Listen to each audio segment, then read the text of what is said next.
L'invité du jour, animé par Emmanuel Guibert. Alors aujourd'hui, j'ai le plaisir d'accueillir Danielle Deloff, qui est donc de Nérac et qui est membre de l'ACAT. Elle va donc nous présenter ce que veut dire ACAT. Bonjour Danielle. Bonjour Emmanuel. L'ACAT, c'est l'association, l'action des chrétiens pour l'abolition de la torture et de la peine de mort. Donc vous êtes membre de l'ACAT de Nérac, c'est ça ? Alors, je suis membre de l'ACAT de Nérac depuis 5 ans, puisqu'auparavant j'étais membre de l'ACAT à Bordeaux, où j'ai toujours vécu. Je suis simplement venue à Nérac en 2020 pour un peu plus de calme, un peu plus de verdure. Voilà, l'ACAT. Pour parler de l'ACAT, j'ai envie de commencer un peu à l'origine. L'origine, c'est Amnesty International, qui a été créé en 1961. Lors de son congrès mondial Amnesty International en 1973 à Paris, il a été demandé aux organisations à vocation religieuse d'encourager leurs responsables à dénoncer la torture et d'appeler à venir en aide aux personnes victimes. C'était une manière un peu de secouer les chrétiens. Quelques mois plus tard, 2 personnes très connues, Hélène Engel et Edith Dutertre, avec d'autres personnes, se mobilisent et créent effectivement l'ACAT en septembre 1974. Il est important de souligner aussi que c'est un mouvement œcuménique soutenu par les protestants, les catholiques, les orthodoxes. J'ai même connu des quakers, un mouvement que je trouve très intéressant parce qu'ils axent leurs actions sur le pacifisme et sur l'austérité. Il faut dire qu'à cette époque, dans les années 70, de nombreux événements avaient de quoi bouleverser la population chrétienne. Torture en Algérie, au Vietnam, coup d'État en Amérique du Sud, découverte des goulags, guerre civile et génocide. Bon, j'arrête là, il y en avait beaucoup trop.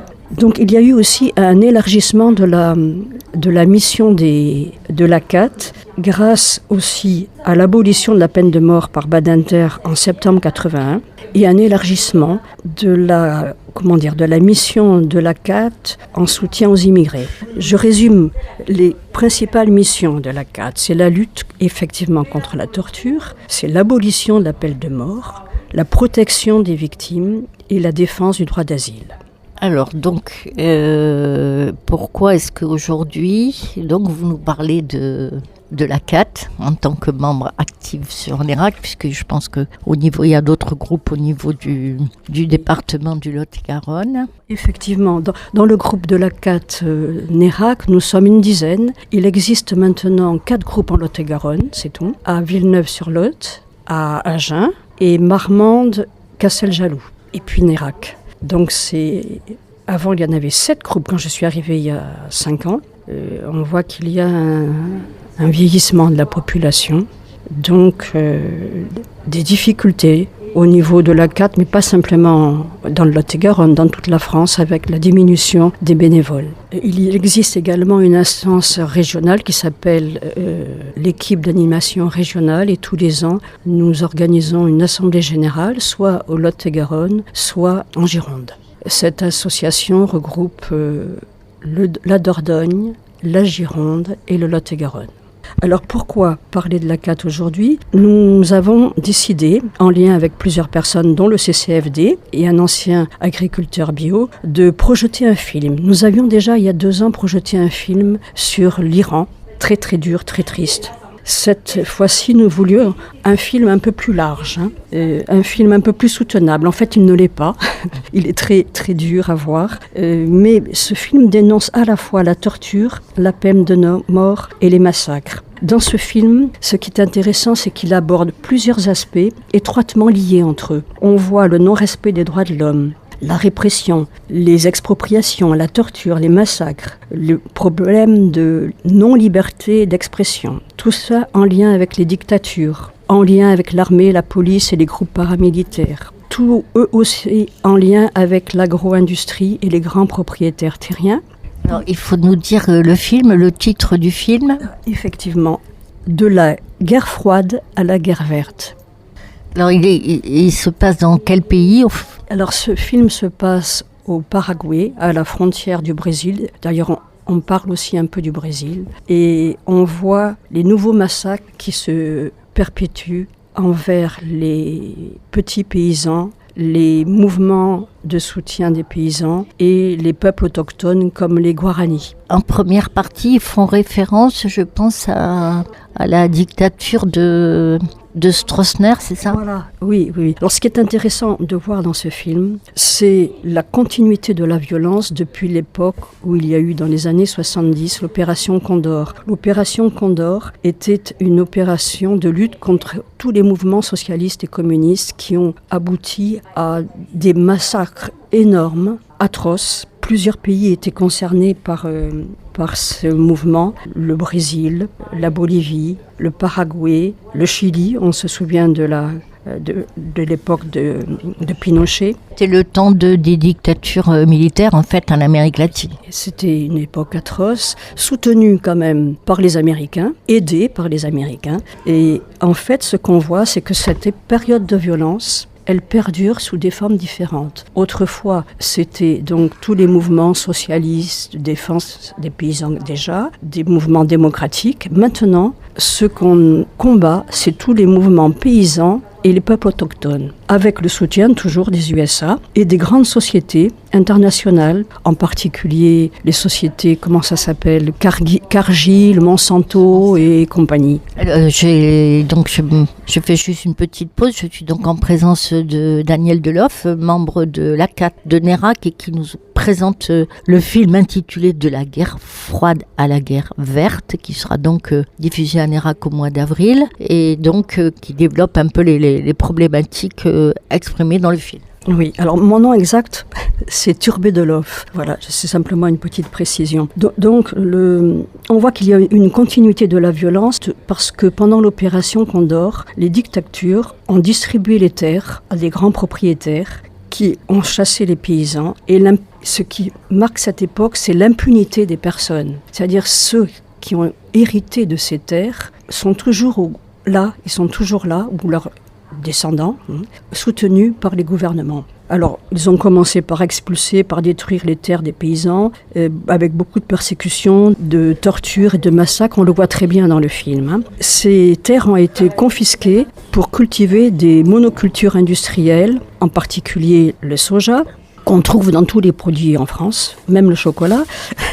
Ils ont provoqué aussi la déforestation, les pollutions chimiques, de l'eau, de la sécheresse. Et on voit le lien qu'il y a entre la dictature, l'agro-industrie et les problèmes écologiques. Je trouve ça très intéressant. C'est ce que je dirais souvent, que tout est lié. Et effectivement, là, on le voit bien, que tout est lié. Alors, je crois que vous faites venir donc des intervenants. On fait intervenir 2 intervenants importants. D'abord, une représentante du CCFD du Lot-et-Garonne, Emmanuel Guibert, ainsi que monsieur Bernard Perret. Merci, Bernard Perret, administrateur de Terre de Liens au fil des Séounes du 47. Alors, ce que je voudrais dire, c'est pourquoi ces 3 personnes ?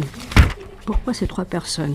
Nos associations portent CCFD, Terre de Liens, ACAT, portent sur des domaines différents. Elles ont des domaines, des missions différentes, mais elles sont animées par les mêmes valeurs. Le respect de la vie humaine, le respect de la nature, le respect tout simplement de la vie, la solidarité. Tous les combats pour la vie se rejoignent. Et ce qu'il faut retenir, c'est qu'ils se complètent et qu'ils se renforcent mutuellement. D'où l'intérêt de travailler ensemble, surtout quand nos forces diminuent, quand elles sont combattues par toute l'agro-industrie. Alors pour revenir au CCFD, Emmanuel pourrait mieux en parler que moi, mais ce que j'aime dans ce mouvement, c'est que c'est une association, CCFD Terre Solidaire, porte bien son nom. C'est un soutien aux paysans, aux peuples autochtones, à l'agriculture familiale. Ils interviennent toujours, et ça c'est intéressant, en partenariat avec les organisations locales sur tous les continents. Par exemple, ils ont une association partenaire, non pas des individus, mais des associations partenaires au Paraguay. Ils défendent les droits fondamentaux. Les droits fondamentaux, c'est produire, se nourrir, respecter la nature. Ils défendent évidemment l'agroécologie. Ils soutiennent les femmes paysannes et les droits des femmes. Ils initient à l'agroforesterie, à la lutte contre la sécheresse, à la malnutrition. Ils luttent évidemment contre l'accaparement par les multinationales, l'agro-industrie. Ils luttent contre les pollutions chimiques de la terre et de l'eau. En fait, en un mot, je crois qu'ils défendent la destination universelle des biens. Ce sont l'eau, la terre, le sol et les valeurs humaines davantage que les valeurs spéculatives. Quelle drôle d'idée de donner le terme valeur à la spéculation. Mais enfin, bon, c'est une forme de pervertir les mots. C'est comme les paradis fiscaux. Nous, on connaît le paradis, mais le paradis fiscal, c'est une autre chose. Donc, on aboutit là, effectivement, à une perversion de certains mots.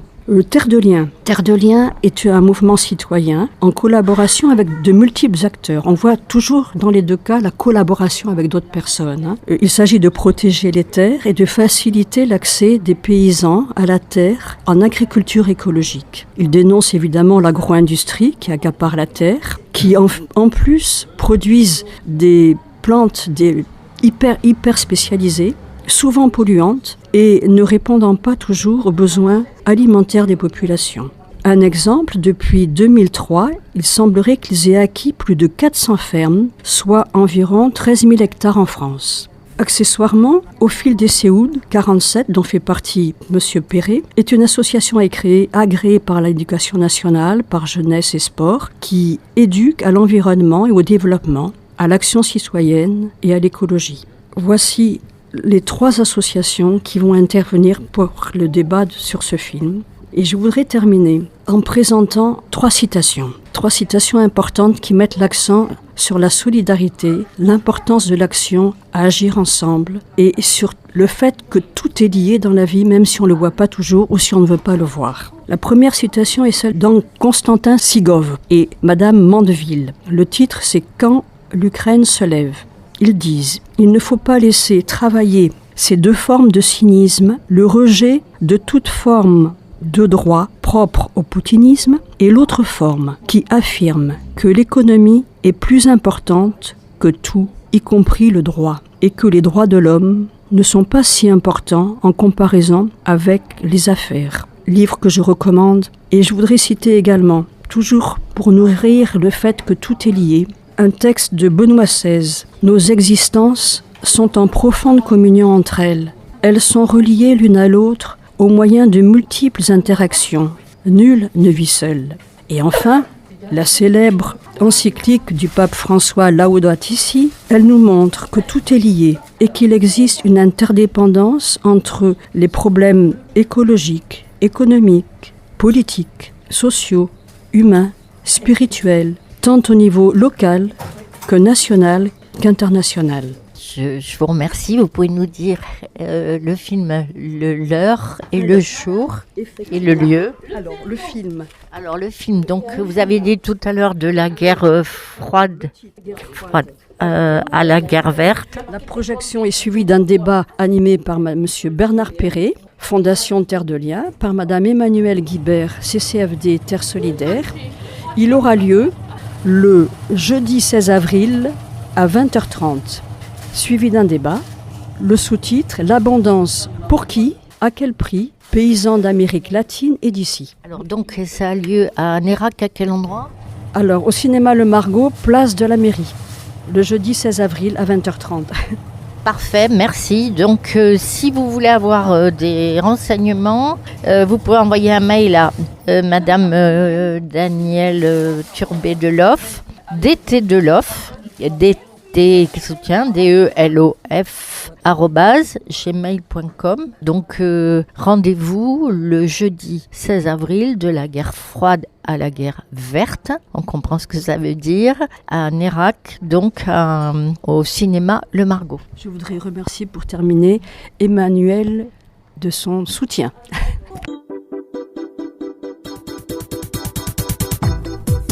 C'était l'invité du jour, animé par Emmanuelle Guibert.